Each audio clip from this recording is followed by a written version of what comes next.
Hasan Mahmud on fire. অস্ট্রেলিয়ার দুই ওপেনারকে ফেরালেন হাসান মাহমুদ। শুরু থেকেই দাপট দেখিয়ে অস্ট্রেলিয়ার দুই ওপেনার ব্যাটিং করে যাচ্ছিল। হাসান মাহমুদের 2 ওভারে টানা 2 উইকেট দিয়ে প্যাভিলিয়নে ফিরে গেলেন অস্ট্রেলিয়ার দুই ওপেনার। জ্যাক 23 রানে এবং ট্রাভিস 22 রানে আউট হলেন। ট্রাভিস যখন বোল্ড হয়ে ফিরে যাচ্ছিল যেন তিনি মেজাজটায় হারিয়ে ফেললেন। হাসান মাহমুদের দুর্দান্ত বোলিং, অসাধারণ বোলিংয়ে অস্ট্রেলিয়ার দুই ওপেনার কুপকাত। দিনটা শুরুতেই ভালোভাবে শুরু করেছে টাইগার পেসাররা। একের পর এক অসাধারণ ডেলিভারিতে অস্ট্রেলিয়ার ব্যাটাররা পরাস্ত।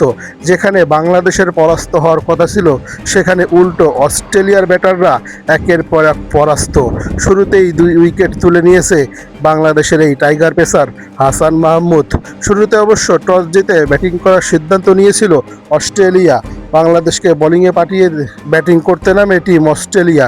শুরু থেকেই ভালোভাবেই সামলে নিচ্ছিল বাংলাদেশ পেসারদের অস্ট্রেলিয়ার দুই ওপেনার ট্রাভিস এবং জ্যাক। এরপরেই যেন বিপত্তি ঘটে। দলীয় 12 ওভার এবং 14 ওভারে এসে হাসান মাহমুদ পরপর 2 ওভারে 2 উইকেট নিয়ে অস্ট্রেলিয়ার দুই ওপেনারকে ফিরিয়ে দেয় হাসান মাহমুদ। তাসকিন আহমেদ, ইবাদত হোসেনরাও কিন্তু অসাধারণ বোলিং করে যাচ্ছে।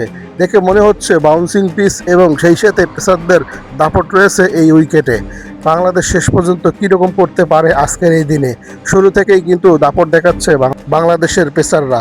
দিনের শুরুতেই ভালো খেললে শেষের দিকটাও ভালো খেলতে পারবে। আপনাদের কি মনে হয়?